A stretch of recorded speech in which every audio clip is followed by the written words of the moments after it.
Welcome back, everybody, to another episode on the Genealogy TV podcast. I'm Connie Knox. I'm Ashley Moore. We are talking today about Gold Star mothers and Gold Star families. And if you're not familiar with what that is, it was a group, a Gold Star Mothers organization was established in 1936, according to my slides, which I'll show you in a second.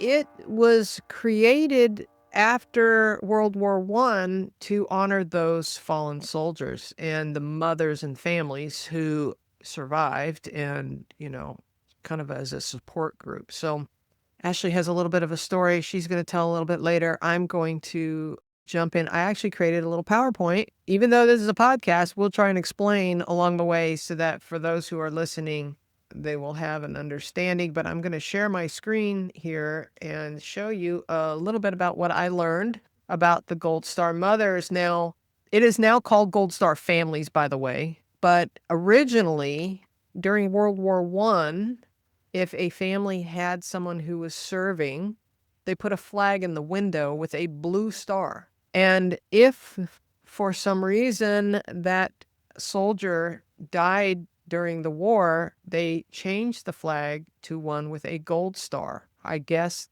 Ashley, did you say that you found some information where they actually superimposed the gold on top of the blue, or is that just a swap of the flags? Do you know? No, I do believe they actually superimposed it over the blue, and there's 1 star per service member. Yes, I have seen flags where they've had multiple stars on them. So interesting to note. Yeah. So, it was established in 1936, and it was established by a woman named Grace Darling Seibold, I believe is how you pronounce her name. She had lost her son and wanted an organization created to help as a support group for those who had lost children. And so the purpose of this mission is to provide emotional support to mothers who have lost a child in military service, honors the memory of fallen service members, and promotes patriotism and service. Eligibility is to those who have biological, adoptive, or stepmothers of U.S. military members who died while serving. And so this is a modern day Gold Star memorial. And if you see, it says Gold Star families and relatives on the memorial. I love the design of these memorials. They're very cool. We have one here in our town. And I did a whole video on this back when it was created for the YouTube channel. But there are about 300 Gold Star memorials around the country that have been placed in parks, cemeteries, state capitals, and public spaces across the U.S. So I'm going to tell you my story and how I discovered this briefly. My great-grandmother, Nannie Winslow, was a Gold Star mother. Her son, her second son, Clifford Henley, died during World War I in 1918. And along the way, as I started to discover this story, I didn't even know what a Gold Star mother was.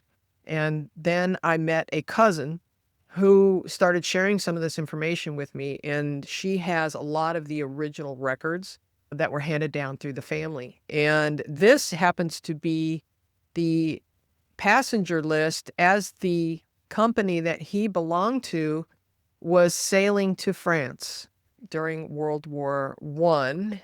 His name was Clifford Henley. He was a private. And you can see here that the person to notify in case of an emergency is his father, Gus Henley, and he is from Olathe, Kansas. This was found on Ancestry.com in their passenger list area.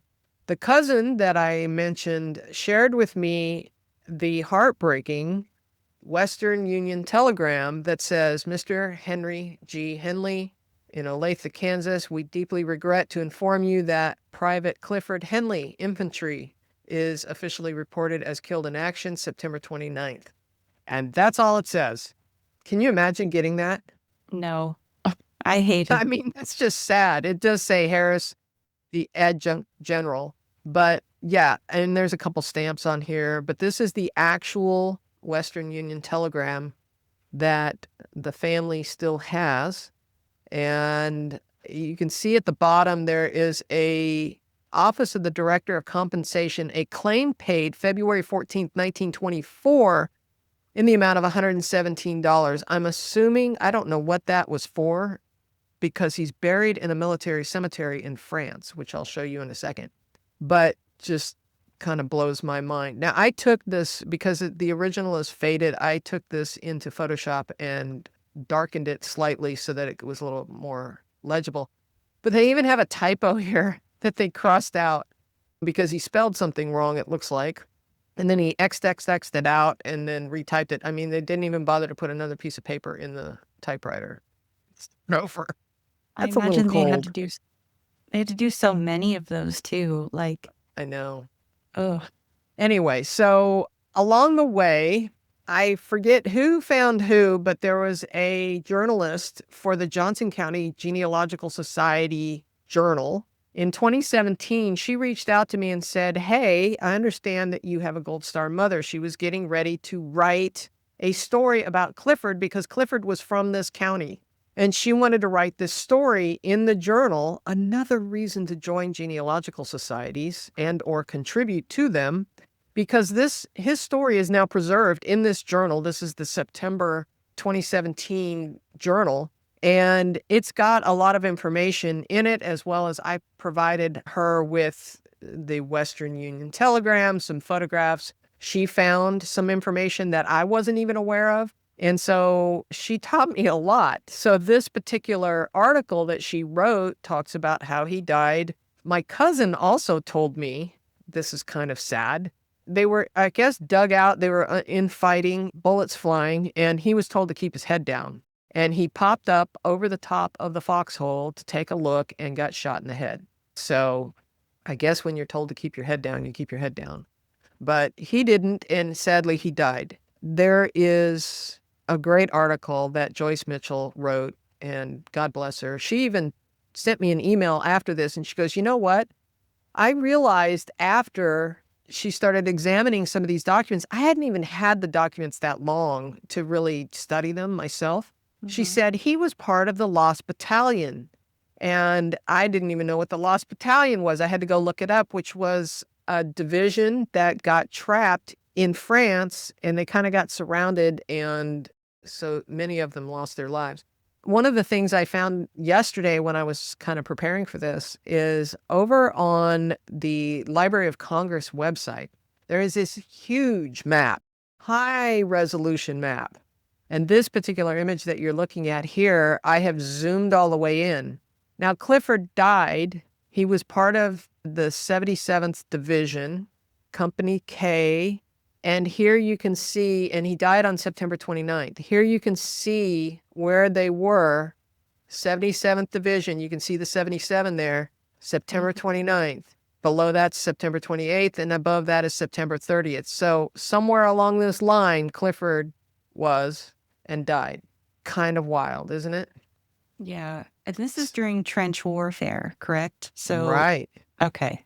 Yeah, I am no historian. I do not have a great deep understanding of World War I and all of the movements and everything like some of these guys do. So, yeah, so this is kind of a broader view of the same map, but you can scroll back and see this huge map. And it's just amazing that the Library of Congress really does a great job at preserving some of these old maps and some of these old images, and in really high resolution so that you can zoom in, zoom in, zoom in, zoom in. I mean, like a long way, and still see a really good quality image. And so I found stuff just yesterday as I was preparing for this, some stuff that I hadn't ever seen before. This is just an image that shows the hillside where the Lost Battalion was stuck. And this comes from a website called the American Battle Monuments Commission, and that's at abmc.gov. And so, I mean, again, more images I found yesterday that didn't exist when I originally found this stuff in 2017.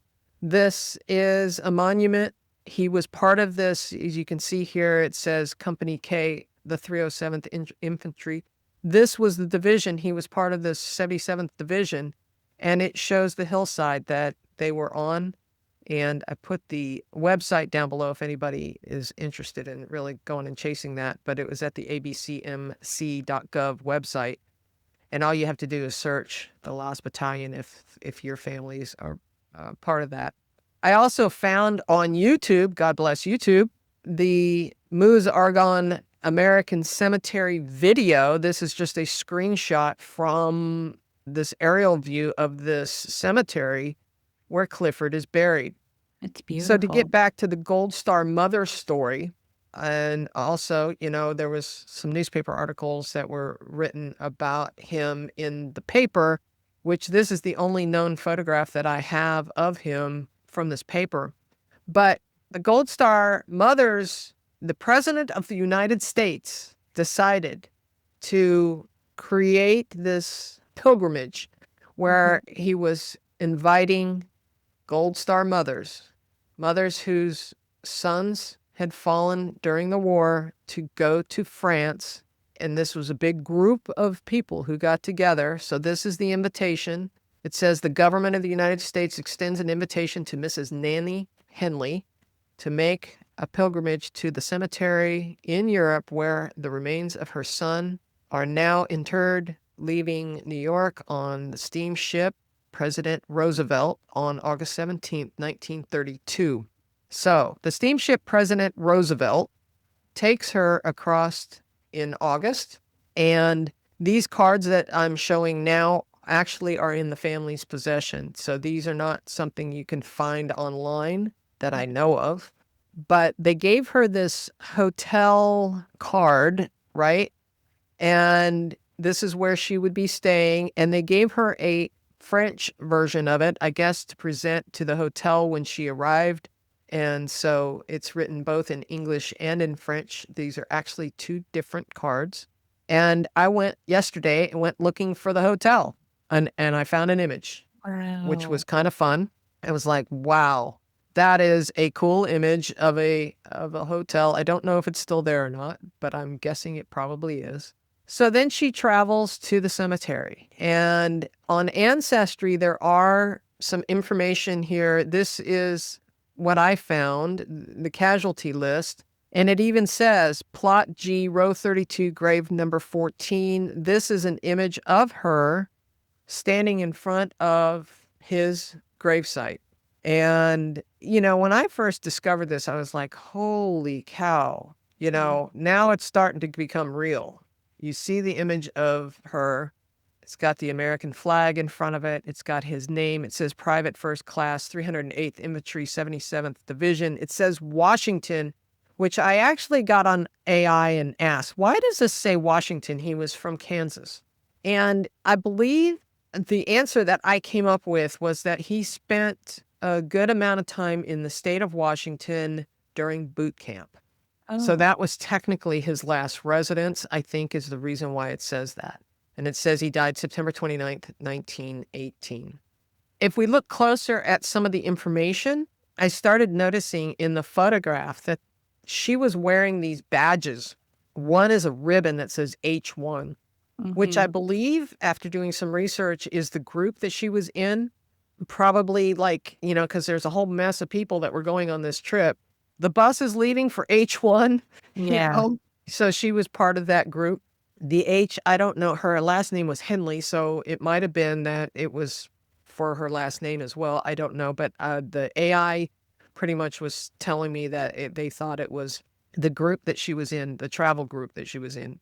Then there's this other ribbon, which you can just barely make out, but it appears to be like a metal ribbon with a star in the middle of it. And AI was telling me that the U.S. government issued Gold Star Pilgrimage Medal or badge. Mothers who participated in the pilgrimage often receive a commemorative badge or service medal from the U.S. Army. And so, yeah, you got to love Chat GPT. Sometimes can help you. And that's kind of, his story. I did find the passenger list where she's coming back. I did not find the passenger list, I think, where she was leaving. But where she was coming back from France, I found that passenger list and a picture of the ship that she was on. So that kind of contributes to the story as well. And then lastly, This is a Gold Star memorial that is here in my county, and I went and did this video in front of this park, and I just think they're kind of cool. So, I mean, that's kind of my little introduction to Gold Star mothers and Gold Star families. I guess this has evolved over time to become Gold Star families and not just mothers. So, I don't know, Miss Ashley, do you have any more to contribute to that? Well, I don't know if it necessarily, contributes to the record side of the genealogy, but my family, we are a Gold Star family. My brother was lost during an accident during training in the Air Force. He passed away in 2010, and I'm sorry to hear that. thank you. And he was part of the squadron that was up in a place called Minot, North Dakota.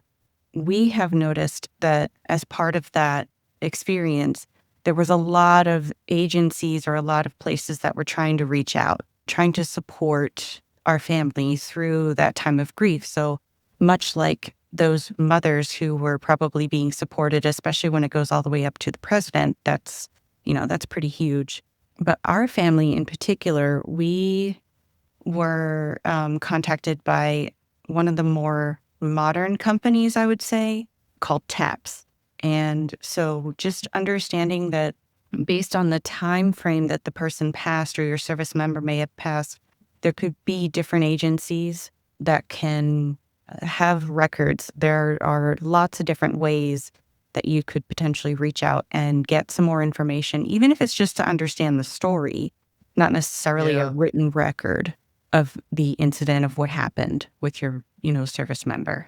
You would hope that you could get the military records, though. I haven't even written for the military records for Clifford, but I probably should. So one of the questions that I get a lot with regard to the Gold Star mothers is there a website or are there records that they can search? Right. Right. And so, of course, we Googled it just before this recording, and the National Gold Star Registry is what popped up here. And I went there, and sure enough, so this is goldstarfamilyregistry.com. And then there is a search tab, and you can actually search by last name and see if you can find the person that you are researching. So I just wanted to make sure that I shared that as well.